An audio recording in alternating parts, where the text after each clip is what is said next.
नमस्कार, विशेष देख रहे हैं आप, साथ आपके मैं हूं अर्पिता। राणा से लंबी पूछताछ का दौर चलना है, जहां उसे आतंक का पूरा हिसाब देना होगा। क्या कुछ हो रहा है इस पूछताछ में, सबसे पहले वो समझने की कोशिश करते हैं। लेकिन इससे पहले आपको बता दें बड़ी खबर, 3 घंटे की पूछताछ राणा से आज की हुई है और उसमें कई सवाल दागे गए हैं। अब वो राज खोलेगा और क्या कनेक्शन है इसका, क्या पाकिस्तान से या और जो पहलू होंगे उन सब पहलुओं पर जांच चल रही है। तब वो राणा से आज सिर्फ 3 घंटे ही पूछताछ हुई है। जांच में सहयोग नहीं कर रहा है राणा, ये भी सूत्र जानकारी दे रहे हैं। और तब वो राणा से आज सिर्फ 3 घंटे ही पूछताछ हो पाई। एक बार फिर से पूरा खाका तैयार किया जाएगा, सवालों की लंबी फहरिस्त तैयार की जाएगी और एक बार फिर से पूछताछ होगा, क्योंकि 18 दिन की कस्टडी में है। जांच में सहयोग नहीं कर रहा है राणा, जैसा पहले ही लग रहा था। अब तक असंतोषजनक जवाब दिए हैं उसने।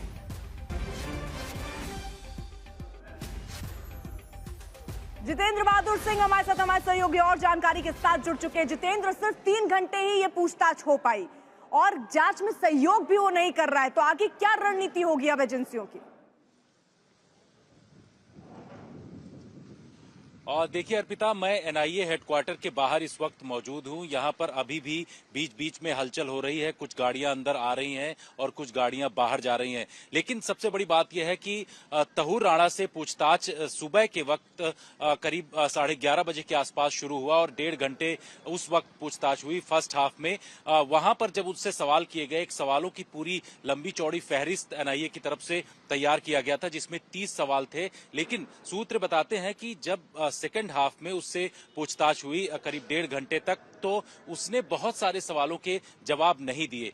उससे जब सवाल ये पूछा गया कि डेविड कोलमैन हेडली से उसके किस तरीके के संबंध रहे हैं, क्या है, तो गोलमोल जवाब उसकी तरफ से दिए गए, ऐसे एनआईए सूत्रों की तरफ से जानकारी मिल रहे हैं। लेकिन सबसे बड़ी बात यह है कि एनआईए ने जिस तरीके से अपनी पूरी तैयारी किया है, एक 12 सदस्यीय टीम तैयार किया है, जो कि एनआईए के स्पेशल अधिकारी हैं, जो कि इंटरोगेशन करेंगे। और इंटरोगेशन रूम जो है वो लॉकअप से कुछ ही दूरी पर मौजूद है, जहां पर उससे पूछताछ लगातार की जा रही है। लॉकअप जहां पर बनाया गया है वो कौन-कौन से सवाल रखे गए पूछताछ क्वार्टर में ग्राउंड फ्लोर पर। और देखिए अर्पिता, सवाल महत्वपूर्ण है। उनसे सबसे पहले ये पूछा गया कि भारत में जब उस वक्त उसने ट्रेवल एजेंसी खोली थी, तो यहाँ पर जो स्लीपर सेल मौजूद हैं वो किस तरीके से उसकी मदद कर रहे थे मुंबई में। इन तमाम चीजों की जानकारी हासिल की। साथ ही ये भी पूछा गया कि 26/11 हमले के दौरान उस वक्त वो पाकिस्तान में किन लोगों के संपर्क में था, किस तरीके से उसकी बातचीत हो रही थी। जब इस तरीके के कड़े सवाल उससे किए गए तो उसने गोलमोल जवाब दिया और किसी भी तरीके से उसने जानकारी नहीं दी। जो डेविड कोलमैन हेडली है, उसने एफबीआई को उस दौरान ये बताया था कि 2006 में उसने जानकारी तहूर राणा को दी थी। ठीक है जितेंद्र, आप रहिएगा और नजर बनाए रखिए। तो जिस तरह सवाल है कि आखिरकार क्या सवाल रखे गए, जांच एजेंसियों के सूत्रों के मुताबिक जिस कमरे में राणा से पूछताछ चल रही है वहां 2 कैमरे लगे हुए हैं, यानी सवाल जवाब की पूरी रिकॉर्डिंग की जा रही है। वही पूछताछ के लिए एनआईए के 12 अधिकारियों की टीम तैयार की गई है। सुबह करीब 12 बजे से ये पूछताछ शुरू हुई थी। अब ये समझने की कोशिश करते हैं कि आखिर राणा से किस तरह के सवाल किए जा रहे हैं। सूत्र बता रहे हैं एनआईए राणा से जानना चाहती है कि उसका पाकिस्तानी हैंडलर कौन था, यानी वो शख्स जिसने मुंबई हमले की साजिश के वक्त राणा को निर्देश दिया। एक सवाल राणा को लेकर कि फंडिंग कौन कर रहा था, आखिर आतंकी साजिश में राणा को फंडिंग कौन दे रहा था, जिसके पैसे का इस्तेमाल इस आतंकी वारदात को अंजाम देने के लिए किया गया, फिर चाहे वो मुंबई में खोला गया ऑफिस हो या फिर बाकी इंतजाम हो। एक और अहम सवाल पूछा गया कि आखिर स्लीपर सेल में कौन कौन से लोग हैं। ये एक अहम जानकारी है जिसका खुलासा राणा कर सकता है, जिससे आतंकवाद के खिलाफ भारत की मुहिम को एक बड़ी मदद मिल सकती है। राणा के बिजनेस पार्टनर का भी पता लगाने की कोशिश में एनआईए है, क्योंकि राणा ट्रेवल एजेंसी के नाम पर आतंकी की फैक्ट्री चला रहा था, जो कि दुनिया के कई शहरों में फैली थी। ऐसे में उसके पार्टनर की भूमिका भी अहम हो सकती है। एक और सवाल यह भी कि भारत में फंड किसे किसे दिया जा रहा था, क्योंकि बिना बड़ी फंडिंग के इतनी बड़ी साजिश रचना नामुमकिन है। ऐसे में यहां पर भी राणा कई बड़े खुलासे कर सकता है। एक और सवाल, आखिर राणा के बचपन में दोस्त और हमले के मास्टरमाइंड हेडली की मदद भारत में राणा के अलावा किस किस ने की। क्योंकि हेडली ने कई दिनों तक भारत में रेकी की थी और वो कई जगहों पर गया था। वो विजिटर वीजा के जरिए भारत आया था। ऐसे में उसके रुकने से लेकर अलग अलग जगहों पर जाने में कौन कौन उसके साथ था। अब एक और सवाल कि आखिर लश्कर का आतंकी साजिद मीर भारत में क्रिकेट मैच देखने क्यों आया था? क्या उसके भारत आने का कनेक्शन मुंबई हमलों की साजिश से था? क्योंकि साजिद मीर भी वो शख्स था जो राणा को पाकिस्तान से निर्देश दे रहा था। वहीं हेडली भी साजिद के अंडर में काम करता था। बताया यह भी जा रहा है कि 2005 में मोहाली में हुए भारत पाकिस्तान मुकाबले में साजिद के अलावा मेजर अब्दुल रहमान भी भारत आया था, जो कि साजिश का हिस्सा था। साजिद को अमेरिका ने भी मोस्ट वांटेड की लिस्ट में डाला था। अब एक और सवाल अहम आता है कि पाकिस्तानी आर्मी की जो वीडियो राणा ने दिए, उन जगहों पर क्या राणा के साथ कोई और भी गया था? क्योंकि ये वीडियो रेकी के बाद तैयार किए गए थे, जिसमें अहम जानकारी थी।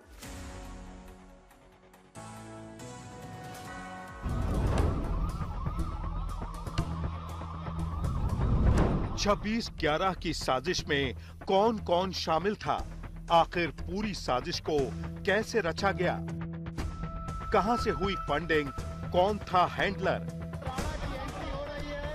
हिंदुस्तान की गिरफ्त में आए तहव्वुर राणा के एक एक खुलासे पाकिस्तान की टेंशन बढ़ाने वाले हैं। एनआईए समेत भारत की कई एजेंसियों ने अपनी कमर कस दी है, जिसकी शुरुआत आज से ही हो चुकी है। एनआईए के लॉकअप में जब उसको रखा गया, कल रात करीब 2:30 बजे के आसपास उसको पटियाला हाउस कोर्ट से सीधे एनआईए के हेडक्वार्टर लाया गया और उसके बाद ग्राउंड फ्लोर में बने जो लॉकअप में उसको रखा गया, वहीं पर सीसीटीवी की निगरानी के तहत उस पर जो सुरक्षा बल हैं वो नजर रख रहे हैं। 26/11 मुंबई आतंकी हमले के मास्टरमाइंड तहव्वुर राणा से पूछताछ से पहले आज करीब 11 बजे एनआईए मुख्यालय में अधिकारियों की एक महत्वपूर्ण बैठक हुई।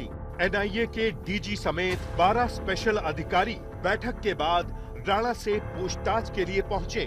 तहव्वुर राणा को एनआईए मुख्यालय के लॉकअप से निकालकर पूछताछ करने के लिए इंटेरोगेशन रूम में लाया गया। एनआईए के जांचकर्ताओं और सुरक्षा व्यवस्था में तैनात सीआईएसएफ के जवानों ने लॉकअप से तहव्वुर राणा को निकालकर पूछताछ वाले कमरे में लाया। सूत्रों की माने तो जांच एजेंसी के मुख्यालय में लॉकअप ग्राउंड फ्लोर पर बना हुआ है, जहां तहव्वुर राणा को रखा गया है, जबकि लॉकअप के ठीक ऊपर 3rd फ्लोर में बने इंटेरोगेशन रूम में राणा से पूछताछ की जा रही है। तहव्वुर राणा के साथ होने वाली पूछताछ की रिपोर्ट रोजाना टीम के मेंबर्स को भेजी जाएगी।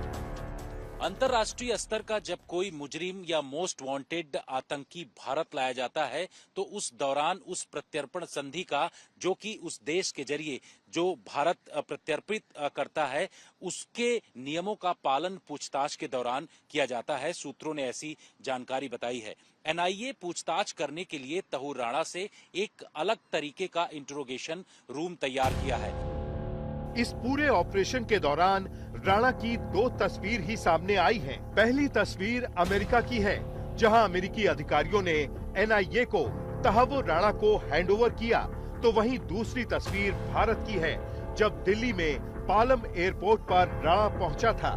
कानूनी प्रोटोकॉल के तहत अभी दोनों ही तस्वीरें पीछे से जारी की गई हैं, जिसमें राणा सफेद बालों में बूढ़ा नजर आ रहा है। जांच एजेंसी एनआईए और खुफिया एजेंसी रॉ की एक जॉइंट टीम 9 अप्रैल को राणा को लेकर अमेरिका से रवाना हुई थी। कल शाम करीब 6:30 बजे राणा दिल्ली के पालम टेक्निकल एयरपोर्ट पर लैंड हुआ था। यहां उसका मेडिकल चेकअप हुआ। इसके बाद उसे सीधे एनआईए हेडक्वार्टर ले जाया गया। तहव्वुर राणा को दिल्ली की पटियाला हाउस कोर्ट ने 18 दिन की एनआईए की कस्टडी में भेज दिया। एजेंसी ने आतंकी हमलों को अंजाम देने में राणा की भूमिका की जांच करने के लिए कोर्ट से 20 दिन की रिमांड मांगी थी। स्पेशल एनआईए जज चंद्रजीत सिंह ने बंद कमरे में मामले की सुनवाई की और कल देर रात 2 बजे फैसला सुनाया। सूत्र बताते हैं कि एनआईए ने उससे पूछताछ करने के लिए 30 सवालों की एक बड़ी फहरिस्त तैयार किया है। जिसमें एनआईए उससे ये जानना चाहती है कि जब 26/11 का हमला हुआ था 2008 में, तो उस दौरान वो कहां पर मौजूद था। इसके साथ ही डेविड कोलमैन हेडली से उसके किस तरीके के संबंध हैं और उसने कैसे उसको लॉजिस्टिक सपोर्ट दिया था। यही नहीं, एनआईए ये जानना चाहती है कि जब भारत में तहूर राणा पहुंचा तो उसको लोकल सपोर्ट या फिर यहां पर मौजूद जो स्लीपर सेल हैं उसको किस तरीके से मदद मिली। एनआईए ने पटियाला हाउस कोर्ट में जब तहव्वुर राणा की कस्टडी मांगी तो कहा कि उससे पूछताछ जरूरी है। एनआईए की ओर से दलील दी गई कि मुंबई हमले की साजिश का पर्दाफाश करने के लिए हिरासत में लेकर पूछताछ करनी होगी। आतंकी हमलों को अंजाम देने में राणा की भूमिका की भी जांच होगी। मुंबई हमले के दूसरे आरोपी डेविड कोलमैन हेडली ने भारत आने से पहले तहव्वुर राणा के साथ पूरे ऑपरेशन पर चर्चा की थी। अब एनआईए ने पूछताछ का दौर शुरू कर दिया है, जहां से बड़े खुलासे हो सकते हैं। आज तक ब्यूरो।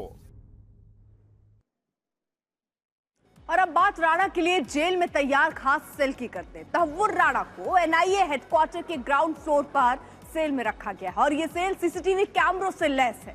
सेल में उसे बिस्तर भी मिला है जो जमीन पर लगा है और बाथरूम भी सेल के अंदर ही। सेल का साइज लगभग 14 बाय 14 का है और इस सेल में मल्टीपल लेयर डिजिटल सिक्योरिटी के साथ साथ गार्ड्स का 24 घंटे का पहरा है। सूत्रों के मुताबिक इस सेल के अंदर जाने की इजाजत सिर्फ एनआईए के 12 ऐसे अधिकारी हैं जिनके पास है। जिस लॉकअप में तहव्वुर राणा को रखा गया है उसी लॉकअप में उसके भोजन, नाश्ते इत्यादि की व्यवस्था भी की गई है। यानी 2 सीसीटीवी कैमरा, जमीन में बिस्तर है, सेल में ही बाथरूम है, मल्टीपल लेयर डिजिटल सुरक्षा है। 12 अधिकारी ही ऐसे हैं जो अंदर जा सकते हैं, उन्हें अंदर जाने की इजाजत है। लॉकअप में ही खाना पीना है। एनआईए हेडक्वार्टर के ग्राउंड फ्लोर में ये सारे प्रबंध किए गए। आप देखते रहिए।